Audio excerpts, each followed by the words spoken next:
एक नई चीज होगी कांग्रेस में जिसको जहन में रखना होगा, चूंकि ऐसी घटनाओं की समीक्षा दशकों तक होती रहती है। जैसे आज हम जगजीवन राम जी का उल्लेख कर रहे हैं, हो सकता है 50 साल बाद इस मंच पर कोई बैठा हो वो खड़गे का उल्लेख करे। जो भी गैर गांधी परिवार के अध्यक्ष बने कांग्रेस में, बहुत लिमिटेड लोग बने, बहुत लिमिटेड। उनमें से एक खड़गे साहब के साथ एक सबसे अलहदा किस्म का, बड़ी गंभीर बात कह रहा हूं अमिताभ तिवारी और प्रोफेसर साहब को जरूर समझना चाहिए, अलहदा अनुभव ये होगा, कोई गैर गांधी ऐसा अध्यक्ष नहीं रहा पार्टी का। अंशु भाई के लिए भी नई चीज हो सकती है, ये पुरानी हो सकती है, वो बड़े पार्टी के अध्येता भी हैं।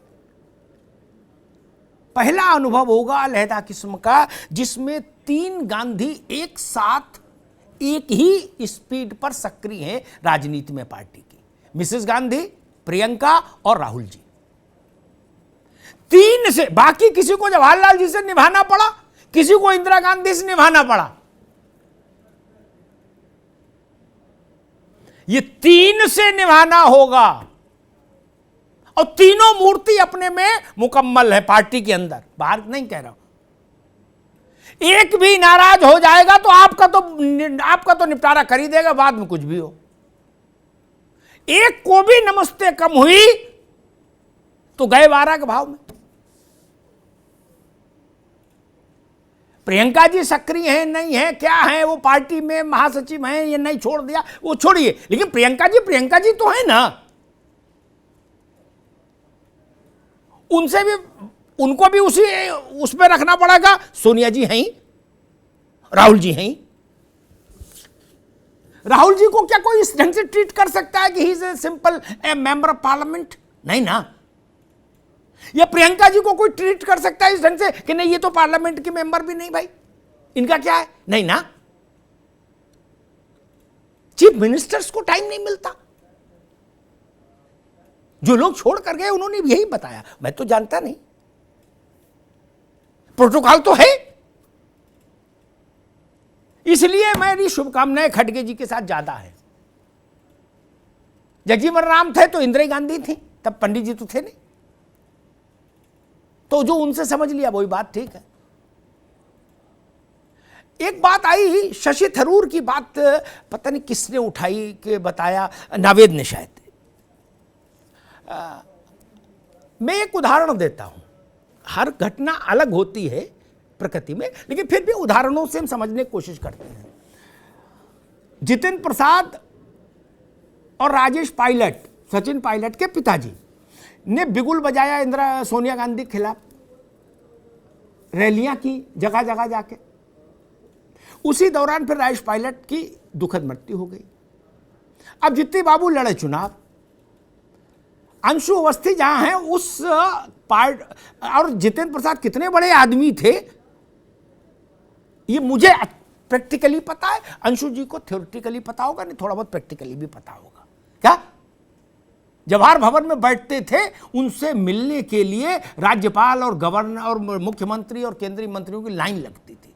क्या वो गए उत्तर प्रदेश लखनऊ चुनाव लड़ते हुए अध्यक्ष का, पीसीसी के दफ्तर कैंपेनिंग के लिए, तो चौकीदार ताला लगा के हजरतगंज निकल लिया। क्या ताला नहीं खुलवा पाए थे जितेंद्र प्रसाद, संविधान के तहत ही चुनाव लड़ रहे थे। फिर उनने भी जाके कहीं छोले कुलचे खाए, वो घर के चले गए, बोले हो गया चुनाव, क्या करना। क्या और 9000 डेलीगेट मोटे तौर पर, उसमें से अमिताभ शायद पूछ रहे थे, कौन अंदाज लगा रहे थे, जितेंद्र प्रसाद को 94 वोट मिले थे कुल। क्या बाकी सारे मिले थे सोनिया जी को। उस दिन से उनने भी तौबा कर ली, उनने कहा भैया राम भजो। क्या राम भजो हो गया। ये है सच्ची बात है। इसलिए कांग्रेस गंगा में भी खड़ी हो जाए, जैसे भाजपा गंगा में खड़ी हो जाए। मैं तो तराजू बराबर रखता हूं, मुझे तो चुनाव लड़ना नहीं। भाजपा गंगा में खड़ी हो जाए और कांग्रेस भी साथ में खड़ी हो जाए संगम में, और तुलसी का पत्ता हाथ में ले ले, और भाजपा वाले कहेंगे आरएसएस हमको कहीं कोई दिशा निर्देश नहीं देता, और कांग्रेस में अंशु अवस्थी कहे कि सोनिया गांधी के गांधी परिवार से क्या मतलब है, हम लोग तो संविधान से चल रहे हैं। मैं नहीं मानूंगा, चाहे गंगा में डुबकी मार के बोलो, हम नहीं मान सकते ना। हमने देखी है यार हकीकत, आप हमको लिखा पढ़ी बता रहे हो, हम हकीकत देखे हुए थे। एक बार मेरी बहस हो गई भाजपा के नेताओं से, ये मैंने कोई और मंच था कई वर्ष पुरानी, तो विमल सिंह तो खैर अभी नौजवान एक सीनियर सज्जन थे, वो मुझसे उलझ गए, बोले ऐसा। मैंने कहा भाई साहब मैं चाहता नहीं था कि इस स्थिति पे जाऊं, लेकिन अब आपने मुझे कटघरे में खड़ा कर दिया तो मुझे तो आत्मरक्षा में कुछ कहना पड़ेगा। मैंने उनसे एक प्रश्न पूछा, उसका उत्तर वो नहीं दे पाए। वैसा प्रश्न मैं कांग्रेस से आज नहीं पूछूंगा, लेकिन मैंने भाजपा से पूछा था। मैंने कहा था कि संघ की एक प्रतिनिधि सभा होती है सालाना, आप कह रहे हो संघ अलग सांस्कृतिक संगठन है, कौन सा संगठन है, हमारा क्या उससे लेन देन, हम अलग है। मैंने उसमें संघ के सारे आनुषंगिक संगठनों के अध्यक्ष और महामंत्री पेश होते हैं और प्रतिवेदन सबमिट करते हैं, सालाना रिपोर्ट। मैंने उसमें भाजपा का अध्यक्ष और संगठन मंत्री जाता है, वनवासी कल्याण परिषद का भी जाता है, दुर्गा वाहिनी का भी जाता है, विश्व हिंदू परिषद का भी जाता है, विद्यार्थी परिषद का भी जाता है। मैंने किसी और को बताना कि जो बच्चे एंकरिंग कर रहे हैं दूसरे चैनलों में, मुझे ना बताओ भाई ना। अभी भी प्रतिनिधि सभा होके चुकी है, जहां नड्डा जी गए थे और बीएल संतोष गए थे। टाइप किया हुआ प्रतिवेदन लेके जाना पड़ता भाई, पूरा लिखत पड़ा तुम्हें कि साल भर क्या किया, ऐसा नहीं। और 10 जनपद, अंशु अवस्थी जी बुरा ना माने, मेरे मित्र हैं, नहीं मानेंगे, छोटे भाई भी हैं, शक्तिपीठ है तो उनको मानो, काय को दाएं इधर उधर करो। मैंने मुख्यमंत्रियों को मैंने देखा, गूगल नहीं, 10 जनपद के चौकीदार से लेके, माली से लेके, और माधवन के कमरे के बाहर जो खड़ा है चौकीदार, वहां तक को लिफाफा देते देखा। तो एक मुख्यमंत्री से मेरी थोड़ी ज्यादा प्रॉक्सिमिटी थी, मैंने उनसे पूछा भाई क्यों? बोले ये सब बड़े काम के लोग होते हैं। क्या? क्यों? बोले इसलिए कम से कम ये बताते रहते हैं कि और यहां कौन आ रहा है, जा रहा है, क्या चल रहा है। क्या ये हैसियत है? और ये बात सब जानते हो, खड़गे जी के दिल पे हाथ रख के पूछ लो, आपको झूठ बोल रहे हैं। एक एंटोनी क्या लेना देना है? और पूर्णिया भी सुबह सुबह नहा धो वहीं पहुंचे बेचारे, क्या किसी को लेना देना होता है? एक राजनीति में इतना उदार कौन? 10 जनपद ने कल देर रात जब निर्णय कर लिया और फिर खड़गे जी को बुला कम्युनिकेट कर दिया तो हो गया। फिर वेणुगोपाल का काम था सबको मैसेज देना, दे दिया। वेणुगोपाल ने दिग्विजय सिंह को भी तो बुलाया सुबह और बता दिया उनको। ये सच्चाई है। ये तो इंदिरा जी का समय नहीं है, सोनिया जी है, और इस वक्त कांग्रेस की हालत भी अच्छी नहीं है। इंदिरा जी के समय में जिन लोगों ने पार्टी को देखा है,